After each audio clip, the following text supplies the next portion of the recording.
Hi, lovelies. I thought I'd jump on here to do a little update video.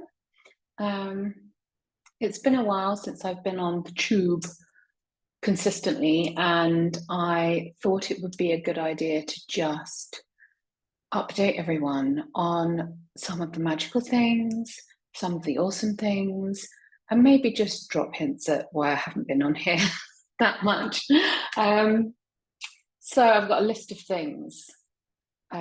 First of all, I want to share with you awesome things. Decks first. Always the decks first. I've just done a unboxing on this, the Iris Oracle. As I said in the unboxing, I've waited for it for ages. I finally took the dive and ordered it from the US. But I got this deck because I think it might be backwards for you. I'm sorry if it is. Cosmic Exploration. This deck was just such a supportive, loving vibe in a time of absolute emotional undoing. And I took the dip. Why do I keep saying that? I committed to buying it because there wasn't a deck in my collection that could do what this deck did. So I love this deck. This is a great deck. If you are healing from trauma, I feel like everyone's healing from trauma. Everyone has trauma, don't they? Healing from relationship trauma, connection issues, maybe feeling a little bit exiled. This is a great deck and I really recommend it. The next one I wanted to show you, which has been doing the rounds. I'm aware it's not for sale anymore. I think she just put it up for like a week, and it's the Sistine Tarot by Rose Bay. It's a shame, you know, I get why she cut it short. I get why she did like a flash sale, but it is a shame because I feel like there are so many people outside of the US that would benefit from this deck. However, it's not my position to say much more. I loved this deck as a way. Well, first of all, it includes the zodiacs. It also includes the virtues. But I loved this deck as a way of, as sort of an intuitive reader, but also one that I feel could be very easily read by someone beginning their journey as well. I love the fact that it references Christian beliefs and puts them into sort of a new context through this deck. I'm really enjoying it. I haven't played with it that much, but I am enjoying it when I do have it in my hands. Leo, Madonna, I mean, back in her golden era. There's Lana Del Rey in here. I'm trying to find a Lana one. She's the High Priestess. There's Roman sculptures. I mean, Justice. Hope, here's one of the virtue cards. Sorry about the glare. Charity. I don't know, I haven't quite decided whether I want to keep those in yet. Usually I take cards out. If you get like the odd one or two extras, I'll take them out. Like the Fountain Tarot, I believe, had one. Ethereal Visions had one or two, I'm not sure. If it's just one or two, I usually take them out. I'm deciding still. I haven't decided whether I'm going to keep them or set them aside to use separately or just roll with it. I'm still playing with the deck. It's still new for me. And I'm really, really loving it. The other one I wanted to show you, excuse me, was the Hecatean Path, Oracle of the Hecatean Path. This called to me as I suppose, Hecate being the goddess of witchcraft and magic. Circe is my go-to. I don't really connect with Hecate. I've never really explored her in depth. But I feel like this could be, I don't know, is one face of magical divinity different from another face of magical divinity? Question mark. Are we meeting all faces of magical divinity in the same way? Would we really say no to one and open to another? I suppose when you're talking about ancestral roots, and if one face in particular has come forward for you, then I get that. But really, are they all just the same face? Fury. That's the angry one. An Islet of the Sea, emotions. It's a beautiful deck, the new moon beginnings. It's interesting how it's got moon phases in it. I've never gotten on with reading moon phases in oracles or tarots. There's something about it that just doesn't connect over existing within the physical moon, you know, the reality of the moon that's out there. I don't know about that one. Holy Demon, Lower Realm, Protection. Oh, see, now this really relates because my protective animal spirit is my big, beautiful serpent. She is big as well. Huge, huge, huge. When I first met her, she wrapped herself around me to create a protective sort of space where I could calm down, because in my journey, I was in absolute shock and really scared of her. And she just wrapped herself around me and provided a space, and almost as if to say, it's okay, just stay here. You'll deal with it, it's fine. And I did. And then I started seeing runes appear in her scales. And now she is my go-to for protection. Anyway, I digress. The Hecatean Path Oracle. I've seen a few people talk about it. I haven't worked with it much. These are all very new decks. I did a sort of pre-birthday self-love binge. It's my birthday on Friday. It's the big 4-0. Yeah, I did a binge. So these are all new, and I'm really excited to explore them. I've explored the Iris Oracle and the Sistine more than I've explored the Hecatean Path. I feel like I need to find a space in which I will use that specifically. I feel like that's calling to a specific use for me. Anyway, they're the decks, they're the new decks. So, I don't know where to start. Side note, candle. I'm going to just throw a candle at you because I really struggle with, I know candles has become a bit of a thing now, but I really struggle with vanilla-based scents. When I say struggle, I mean hate vanilla-based scents. My favorite smell of all time, I don't know if it's of all time, but it's very high up there, is tea. If I get lost in the supermarket, if you lose me in the supermarket, you will find me in the tea aisle, just standing in front of all the tea and smelling the tea.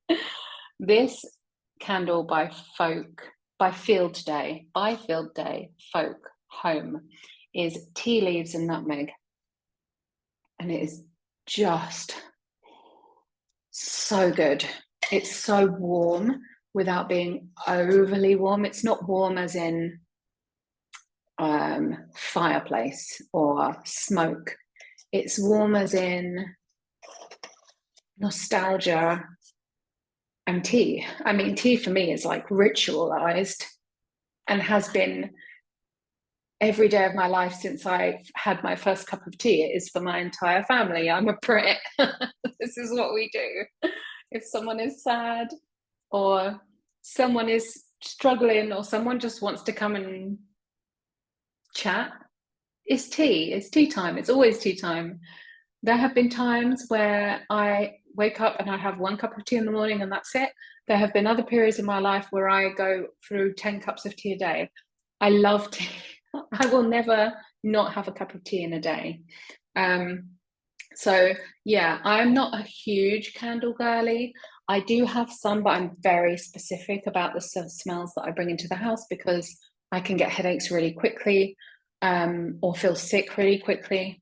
And I can be very overwhelmed by smells. So this is just a one-off candle, thing.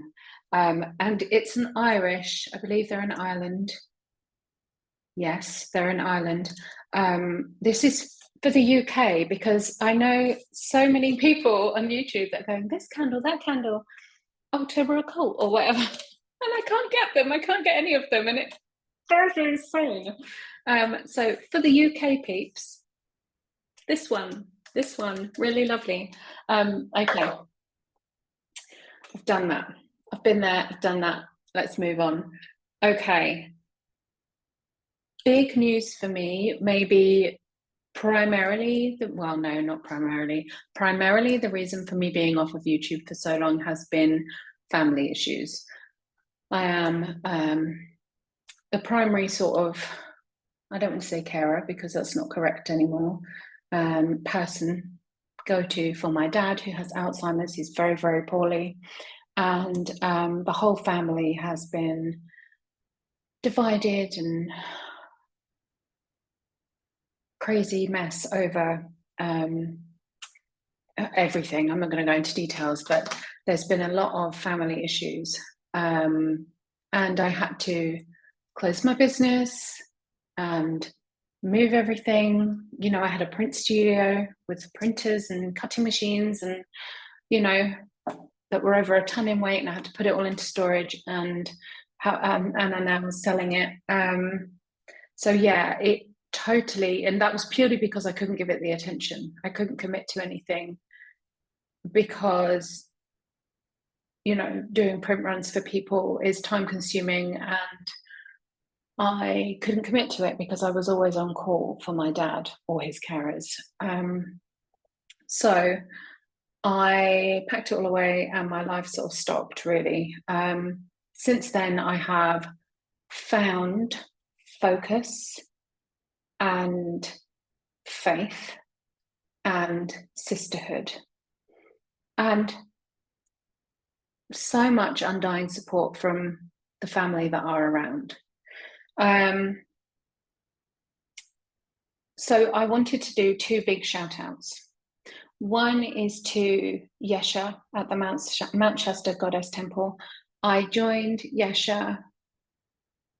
Well, I've always followed her. I've always been a part of the membership. I've always done Sabbath, observances with her and, Esbat observances with her and had readings and things like that. But I committed in January to the priestess training with her. And it's been really lovely to find a sisterhood that has been supportive and has allowed me to find focus that I can experience and lose myself in during times of transition. So I'm currently embarking on that. And this is also a sort of a side note to say that she is taking new people on, and the application is open for new training, I suppose, for want of a better word. So I'm going to put her link below. And the reason that I love Yeshe is because she's very dedicated. 100%. It's her. She lives, breathes, and sleeps her practice and her craft. But the reason I went to her is because she was able to provide the whys behind the practices, and she tends to look at the overall arching perspective of where the practice crosses over through many different systems throughout the world, and why, and what they're based in, and how they were going through that process, and when it was prevalent, and why it was prevalent, and basically provides a bird's eye view on how it all relates, which is a really nice perspective. It's nice information to have in a time where people are very sensitive and don't want to embark upon journeys of cultural appropriation.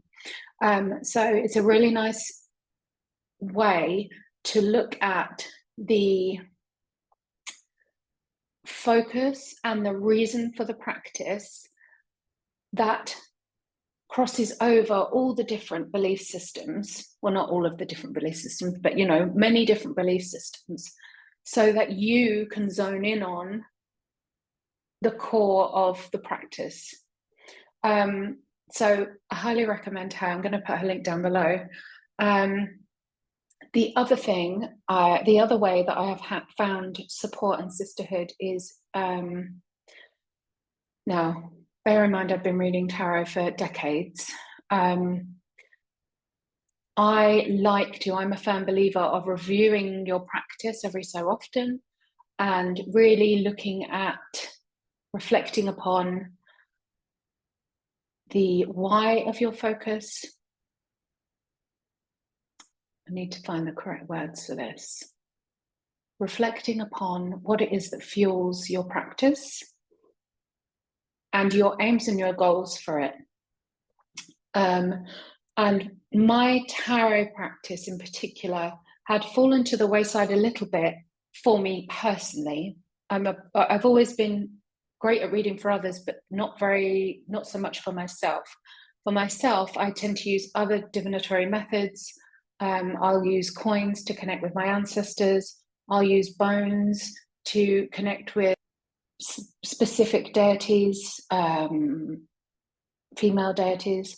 I will use water scrying, again, for other personal uses. But for tarot, for me personally, it's sort of, I became a little bit, complacent with it.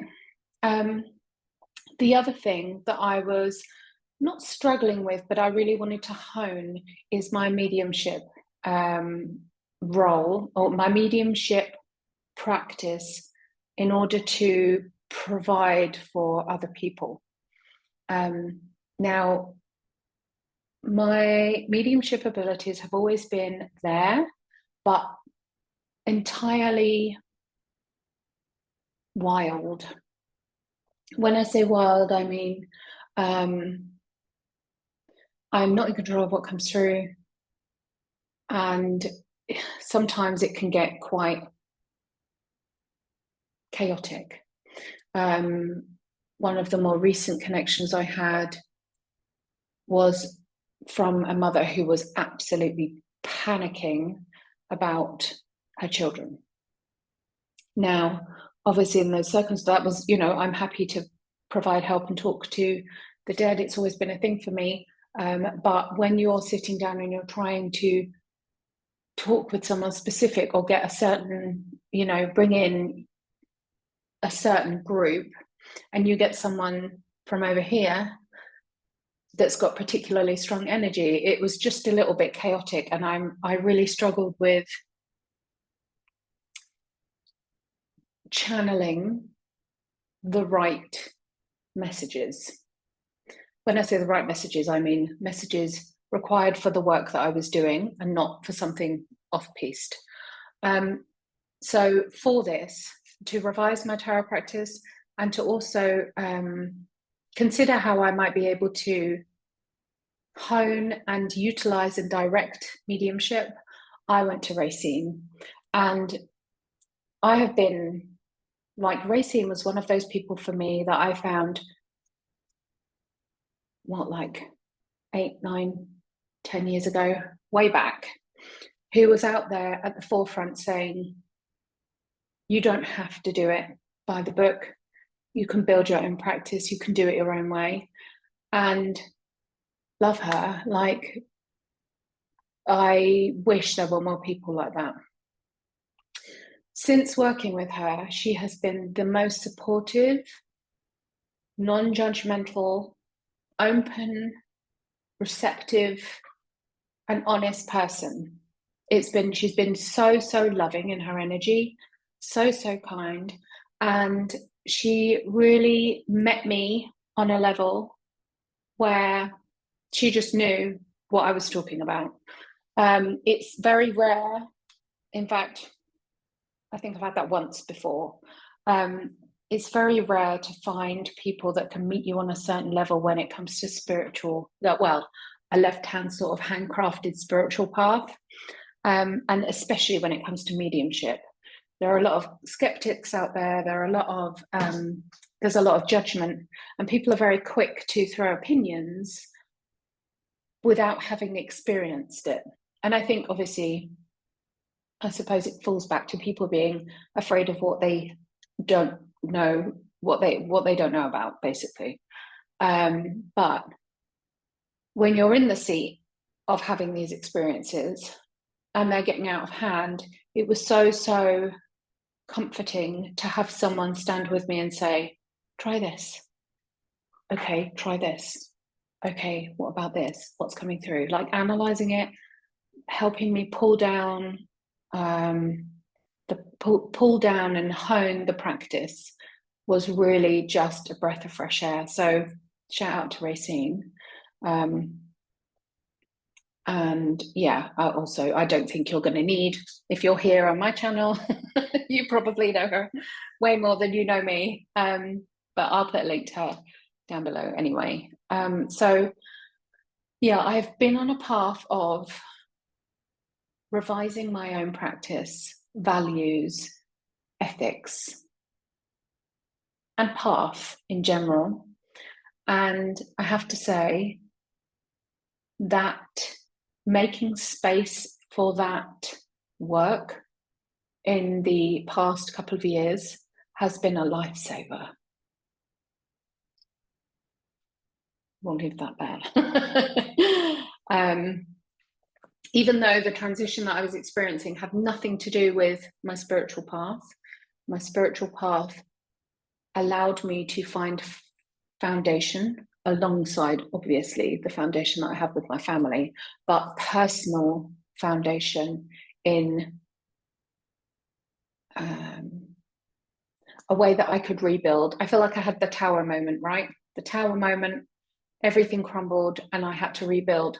I've experienced that possibly 3 times, and this time was probably the most in my life. I'm saying this time is probably the most prolonged, still going on, and destroying. So yeah, I'm very lucky and honored to have the supportive network that I do. And I'm very proud and happy to have the connections and the sisterhood that I do.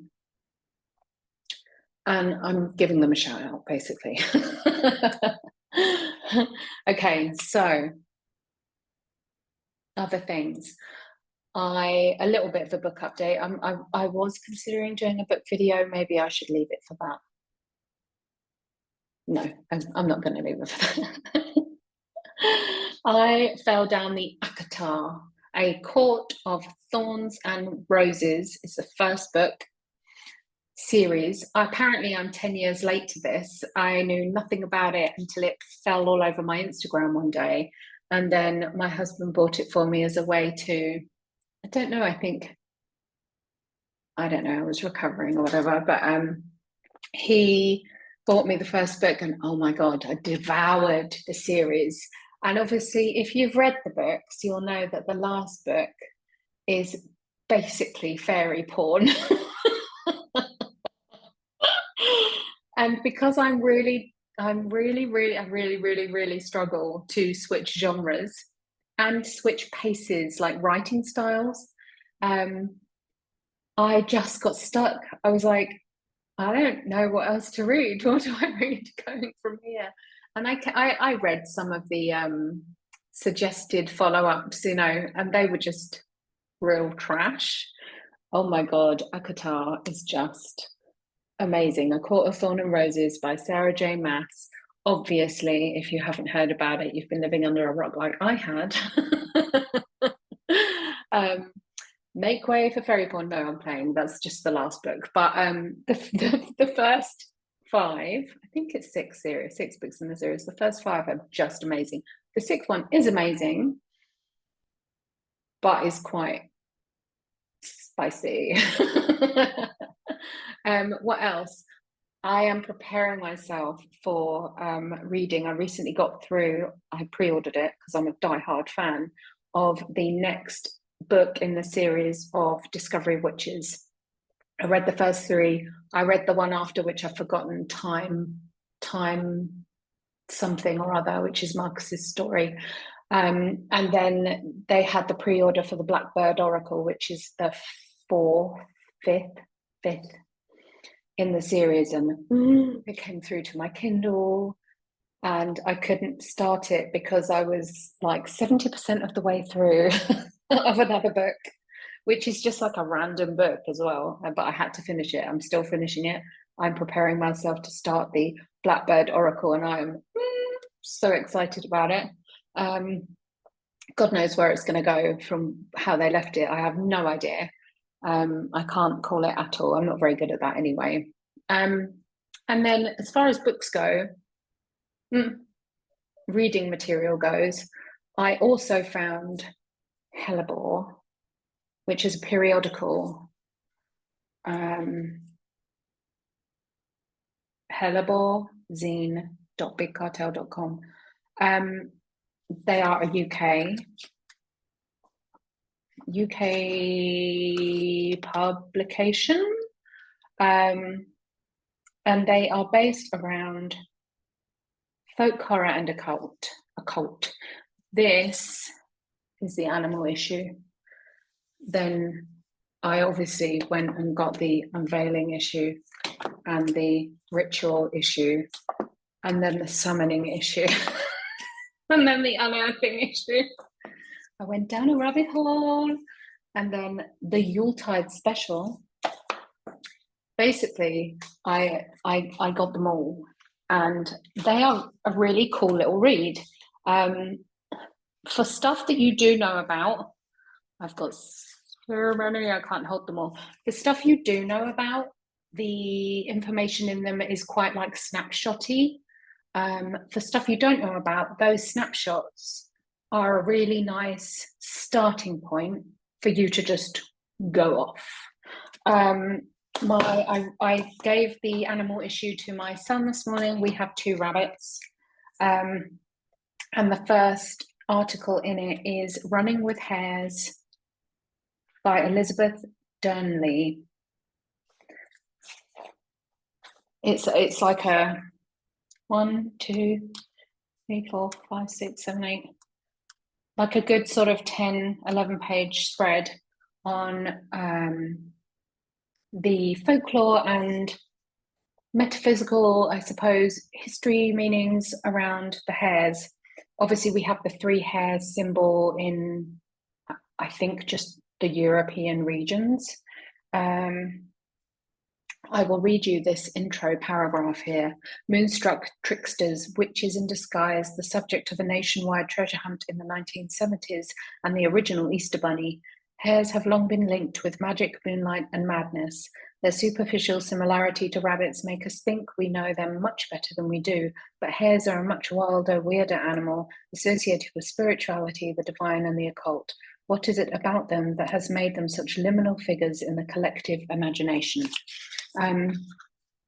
Yeah, as I said, like, obviously they are snapshots of something that you could just go off on from there, but they have folklore tales and horror stories, and it's just totally my vibe. So I've really been loving them and wanted to give them a shout out and point you in the direction of, if you are also in this way inclined, if you like spiritual / folk / horror / metaphysical, ritual, ceremonial, all that jazz. That is a great periodical. And a final note, I'm going to talk about animal magic in its own video, but I wanted to share two particular sightings that I saw recently of birds that I have never seen before. I go on a woodland walk most nights with my husband, and I saw a kingfisher not once but twice. I think it was the same one. It had the most amazing flash of metallic blue feathers, and it was flying, it flew under the bridge where we were standing overlooking the river, down the river. And we saw it twice in the space of about a week. And obviously, when I see animals that I haven't worked with before or that haven't presented themselves with me before, I go on a total research binge about their life and survival and where they show up in the world and the way they live, and also their spiritual meanings from various cultures, and I put them in my book. So the kingfisher for me came across, what I read it as was being able to survive in both water and air, and finding a balance between your emotional and spiritual realm and your mental agility, and being able to really surf the waves and deal with what's thrown at you in those areas, and being flexible enough to respond really quickly. And then more recently, we woke up, we sat out in our garden, and it was really quiet because it was really early, and there was a woodpecker in the tree. We could see it, and we were trying to get it on camera, and it's always, you try and zoom in and it's always just a little bit out of focus. It was the greater spotted woodpecker, I believe, and it was jamming away at the tree, making my head ache just watching it. But I've never seen one, and I was so amazed with it, and we just sat there watching it for ages. And the message from the woodpecker is basically persistence. Just keep going and keep going and keep going. And I think it was a message for my husband more than it was me, because he's been dealing with work issues that have really required persistence from him. So yeah, animal meanings, calling in animal magic. There's a big, I suppose people are quite quick to go, you shouldn't work with animals. It's, related to indigenous cultures and things. It is, but it's also not, because nearly every belief system in the world deals with animals in one way or another. There is animal symbolism in Christianity, in Buddhism, in indigenous practices, in Celtic folklores. It's everywhere. So the idea of people getting funny about working with animal spirits is just beyond, to be honest, and ignorant. So yeah, I'm going to do a bigger video on working with animal spirits. I'm still thinking about it and sitting on it and wondering how I'm going to structure it, and whether I should make it into a bigger thing or whether I should do a one video thing. But I'm definitely going to do it because I do feel like I need to just highlight the fact that working with animals is like basic, first of all, basic survival. You know, if you're in the garden and all the birds fly away, it's going to rain. You know, it's just being able to watch. It's just sign reading. It's just a way of reading the earth and looking at the signs around you as to what's going to happen. And it's probably one of the oldest methods of basic divination. So yeah. Take that. But yeah, the kingfisher, I digress. I've had my rant, gone on my soapbox. The kingfisher and the woodpecker.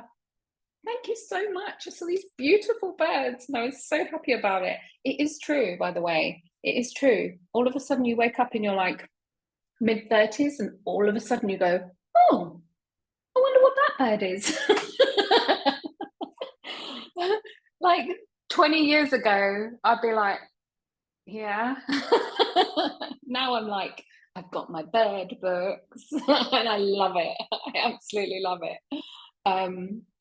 Anyway, not just birds, but these two were birds and I was really happy for it. I also saw a barn owl flying over very far away over the field, and I've never seen one of those out in the wild either, so I was really happy to see that. It did look like a flying ice cream cone. It had that, its big head and its body that sort of, I said to my husband, it looks like a flying ice cream cone. He giggled, as have everyone else that I've told that to. My mind for you. Anyway, life update, a few goodies, like take what you will from it, or just thank you for being here, listening to my ramblings. I love you all. See you soon.